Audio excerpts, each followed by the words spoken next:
অন্যদিকে হাওড়া স্টেশন থেকে উদ্ধার 2.5 কোটিরও বেশি টাকা দামের সোনা। আটক দক্ষিণ ভারত ফেরত কলকাতার স্বর্ণ ব্যবসায়ী। সোনা বাজেয়াপ্ত করেছে আরপিএফ। গতকাল সন্ধ্যায় হাওড়া স্টেশনে নামেন ললিত কুমার নামে ওই যাত্রী। আরপিএফ সূত্রে খবর, আদতে তামিলনাড়ুর কোয়েম্বাটুরের বাসিন্দা ওই ব্যক্তির কলকাতায় সোনার দোকান রয়েছে। সম্প্রতি দক্ষিণ ভারত থেকে সোনা নিয়ে ওড়িশার ভুবনেশ্বরে যান তিনি।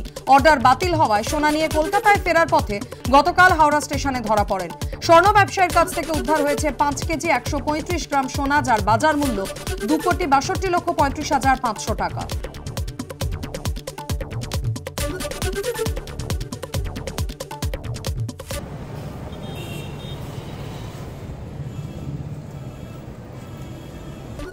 চলে আসছে পরের খবরে। মাঝ আকাশে যান্ত্রিক গোলযোগ, ফের করাচি বিমানবন্দরে ভারতীয় বিমানের অবতরণ।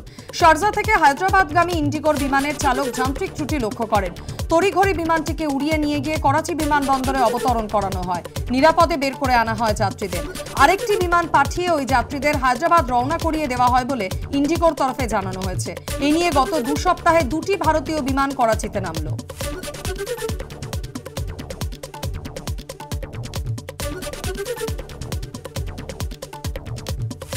মাঝ আকাশে যান্ত্রিক গোলযোগ, ফের করাচি বিমানবন্দরে ভারতীয় বিমানের অবতরণ। শারজা থেকে হায়দ্রাবাদগামী ইন্ডিগোর বিমানের চালক যান্ত্রিক ত্রুটি লক্ষ্য করেন।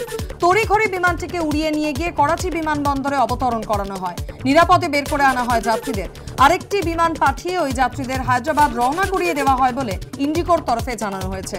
আপনাদের জানিয়ে রাখি, এই নিয়ে গত 2 সপ্তাহে 2টি ভারতীয় বিমান করাচিতে নামল।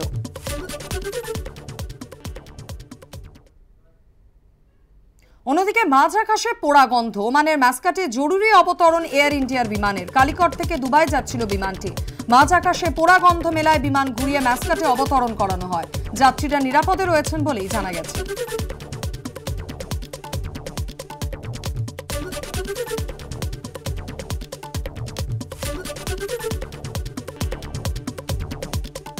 চোখ রাখবো খেলার খবরে। সুপার সানডেতে সিঙ্গাপুর ওপেনের ফাইনালের মেগা ডুয়েলে বাজিমাত পিভি সিন্ধুর। চীনের ওয়াং জি ইয়েকে 21-9, 11-21, 21-15 হারিয়ে সিঙ্গাপুর ওপেন চ্যাম্পিয়ন ভারতীয় তারকা শাটলার। প্রথমবার এই খেতাব জিতলেন সিন্ধু। চলতি মরশুমে 3য় খেতাব জয়। সৈয়দ মোদি ইন্টারন্যাশনাল এবং সুইস ওপেনের পর এবার জিতে নিলেন সিঙ্গাপুর ওপেন। হরিদেবপুরেরই কল্যাণনগরে কলেজ ছাত্রীর অস্বাভাবিক মৃত্যু। বাড়ি থেকে উদ্ধার নিথর দেহ। গত শুক্রবারের ঘটনা। মৃতের নাম পূজা কুণ্ডু, সরসুনা কলেজের 2য় বর্ষের ছাত্রী। পরিবার সূত্রে খবর, শুক্রবার ঘরের দরজা ভেঙে 20 বছরের তরুণীকে শঙ্কাহীন অবস্থায় উদ্ধার করা হয়। হাসপাতালে নিয়ে গেলে তাকে মৃত বলে ঘোষণা করেন চিকিৎসকরা। কিভাবে মৃত্যু খতিয়ে দেখছে হরিদেবপুর থানার পুলিশ।